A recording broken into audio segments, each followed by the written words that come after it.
This is the post-mortem of In Space an Island. This is a game that I made in about 10 hours. Um, so what is it? Why did I make a game? So just to show you what the game looks like, it's this is the main menu for it. Um, and I don't know if the audio is playing in the background or not. Probably not, actually. I'm going to turn it off just now. Um, so the game uh, came about as part of Ludum Dare, and you can play it. There's a whole bunch of links in the show notes, and also a link to the playlist for this whole thing, this whole video section. So I've released 5 videos in this so far: the time lapse and 4 making of videos. The 4 making of videos contains most of the time spent in this. I recorded everything. But to sort of keep down the size of it, I didn't keep in the bit with me like mucking around in Photoshop and things like that. So the length of the videos is about 8 hours in the playlist. The time lapse has everything in it. So if you want to see the game from start to finish, then the time lapse is the place to go. And like I said, the source code and where to play the game is down in the show notes below. This video is about what went right and what went wrong with the game, and I just want to show you what the game is and my idea behind it. I wanted to do a, trading card game. That's what I wanted to do, and because people have been asking about doing a trading card game as a follow-up to the card game that I did, which is Blackjack, a while ago in Unity 5. Believe it or not, it was a long time ago. So I've had an idea in my head for a trading card game, and this is kind of the idea for that. And so the theme of Ludum Dare, um, it was your life is currency. And I came up with a whole bunch of ideas as to what I could do, and I kept coming back to this idea of an island, and you were basically the island, and you had to decide. Your worshippers would come to you with ideas of what they wanted to build, and then you would decide what part of you would give up. That was the idea, because your life is currency, and then this kind of whole eco thing. You live in a finite resource and all this kind of stuff. So if you use too much of the resources, you can't replenish it, and therefore your planet, you die. So that was the idea. That was the sort of the genesis of that idea. And I don't know why I'm talking in a small thing there. But that was the sort of basis of the idea, was this kind of ecological disaster type thing waiting to happen. And what I ended up doing was I created a trading card game. So I'll show you the game just now, and you can decide yourselves if you want to play it, whatever. But here it is here. So there's instructions here as well. Whoa, well, there you go. I don't know what happened there. It works fine. In the real world, I don't know why it went all blue there. So how to play, and it goes through there. It's a bit wordy. So you play the game, and your worshippers get dealt 3 cards. So there needs to be like an introduction and a sort of opening round and a sort of crawl or something to make it like this. So at the top here is your 3 worshipper cards, and they decide they want to print some money, like fiat currency, like banknotes, whatever. They want to build a cathedral, and they want to build some houses. So you have a choice of what you want to do here. Now you can just end the turn, and this is the resources that get used. So you basically have to add up these columns and rows here, and then decide what ones you want to do without. So I don't want to use the decrease card because that decreases everything by -1, and I probably want to use the discard one. So I'm going to use discard here for this one, but that means that my faith doesn't reach up to there. Now, this faith thing here, this worship, I'll explain a bit what all these mean here.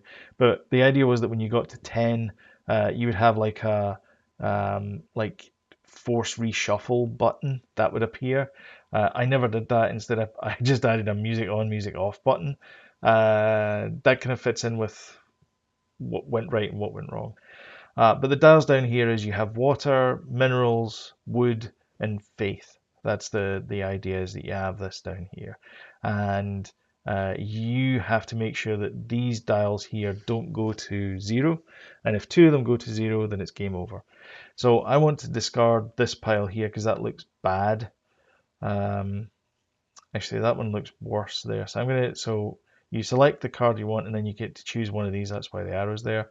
So I'm going to choose make money, get rid of that, and then I'm going to end turn. So you see that I now have a decrease on this, and then this one here. So the next generation comes along, and what do they want to do? Well, they want to build a cathedral, they want to build another cathedral, and they want to build houses.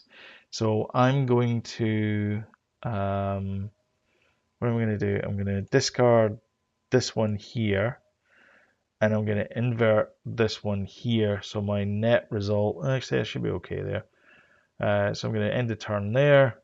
And you see that my faith has now gone up. So that would mean that because I've got to 10, then I would get that kind of nuke button. The nuke button would have like a cooldown period on it. Again, I don't have that, but that's the idea.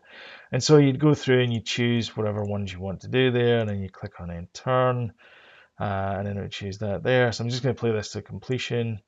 Um, this one here, and so you can see that these ones move. I'm just choosing these at random. Invert that one, increase that one, and turn. So I'm doing quite well with faith, but not doing well everywhere else. That one there. So, oh, I'm looking like I'm going to be losing minerals soon. I want to discard that one, increase that one, and turn. So I've got no minerals left. Anyway, you get the idea. So you go on and do that. So what went right? What went wrong? Well, what went right? I finished the game. That's the big thing. That's the big takeaway here is I finished the game. It's not often you get to say that in a competition. So there's two parts to it. There's the compo part and there's the game jam. The compo part is you have 48 hours to make a game. So that's basically Friday to Saturday and then Sunday night, I think it is. And then you have till Monday for the jam. The jam you can use pre-existing assets and code. You can bring in team members, all that kind of stuff. So you get it's more of a collaborative process. The competition, the part I take part in, is just me. So I have to make all the graphics myself. I have to make all the sound effects. I have to make all the code, everything. So the only thing you can bring to it is you can use a game engine like Unity, or you can roll your own game engine as part of that. So I finished the game. That's the big thing, is that I got a game that was from start to finish working, and submitted it. Sorry, my nose is itchy. Um, Mechanics wise, the game is exactly how I wanted it to play. Uh, I had this idea of a trading card game, like I said. I wanted it to be more trade. I kind of wanted the graphics to be kind of like Papers, Please. So it was more like a kind of dark dystopian type feel to it. But I'm not good with the graphics. I'm assuming that after 10 Ludum Dare games or 10 game jams, I'm going to get better. But who knows? I mean, I've been doing this for a while, and kind of it's been half-hearted at best. But mechanically, it does exactly what I wanted it to do. I've had some good feedback as well from the people who have played the game, so that's encouraging. They can, and in fact, one guy actually said he could see the worshippers running around and like picking up bits of wood and things like that, which is exactly how I felt when I was playtesting the game as well. Um, that's one thing I should mention in here actually is. Uh, there. So I could see that as well. Audio, I added blips and bloops. I used SXFR or SFXR, which is a free tool. If you go to the Ludum Dare page, you can go to tools and you get a list of all the tools there. It's a great tool. I ended up using GarageBand for the audio, so the music. I can't hear the music here, but if I go to project and then go to audio and then go to like this one here, this card sound. If I play this, that's me going shh. I think it's that one. One of them's like that. Discard turn, and then this is the song that I came up with. Um, so yeah, that's just this kind of crappy little song that I came up with in like 20 minutes or something. I was playing in GarageBand on my Mac, and came up with that. Again, I didn't use any loops. I just played a couple of notes, kept it in C major, which is about as much as I know about music, and yeah, and that's what I ended up with. So I thought it kind of fitted the mood of the game, and yeah, so that worked there. So that's what went right. What went wrong? In 10 hours, and you might look at this and think to yourself, it's a crappy card game. What the hell took you 10 hours to do? Believe me, it takes a long time to do the art, the audio, and the coding, and placing, making prefabs, and doing everything from scratch. 10 hours is not a long time. I can assure you of that. And I'll give you an example why it's not that. Have a look at the game. The game is not finished. It's not done. It's there. It's finished, but it's not done. Okay. Um, so the things that it's lack of polish more than anything else. Balance is the big thing. So the some of the decks might be the decks definitely aren't balanced because I just came up with the idea in my head. I'll show you how I implemented it actually. So if I go to where is it? Planet card? No, not planet card. Player card. So initially, as well, I had the idea it was going to be 2 players. I dropped that and just came up with just a player. So this is the player cards, and you can see that they have water delta, mineral delta, wood, and worship delta, and those are the ones that are the plus and minus ones. And if I go to the planet card, you'll see that it's an actual action. So the planet deck factory. This is this is what happens inside here. This is the planet deck factory. So everything. So invert here, increase, decrease, and discard. Um, that's what all these cards do. Is they basically do an action. They perform some kind of an action on it. So that went well. But none of the cards are balanced. Like the deck isn't balanced at all. I don't know which card. Like there's no rock paper shotgun. I kind of tried to do it. In fact, I had. Let me grab this over here. Oh, I don't want to drop this. Uh, um, I don't know if you can see that, but that is my rock paper shotgun thing. It's basically binary numbers. If you can count that up, it's 0001, 001, 010, 011, 100, and so on. And that's basically how I figured out, what those values, what those cards should be against what should be used for those ones. And I came up with a little story inside my head, and there we go. So again, no thought. It's all going into any of this. Just got to get it done. 10 hours is not a long time. Should I have spent more time on it? Of course, I should have spent more time on it, but it's, you've got commitments. That was the weekend the end game came out. So you have a teenage child, they want to go and see that movie. So you have to take 3 hours out of your day to go and see that movie, plus the hour there and back that it gets to go to the cinema. So yeah, you can't spend a lot of time on these things. You've also got to sleep as well, which is always important in a game jam. You have to sleep. Um, so yeah, I could have added more card types. The animations themselves, that kind of was part of the what went right, but it was also what went wrong. Animations and the audio was a last minute, oh crap, I better do something about it type thing rather than a I thought about this from the start. So the animations where it drops in and then brings up like that was totally last. I think it was the last hour. I think I put it in. You'll see in the videos if you look at the making of video, um, you'll see that that's what happened. So that's kind of what went wrong was not enough time. So lack of polish, not enough time, that kind of idea. I didn't add an in-game menu. I should have added an in-game menu that allowed you to quit back to the main menu. That is, yeah, that is a problem in my part. I should have fixed that, but I didn't. It is what it is. Ugh. The graphics are terrible. I am not a graphic artist by any manner of means, nor am I a pixel artist. And so what I ended up doing was the graphics themselves. Where are we? The other thing was font structure and code structure went right out the window.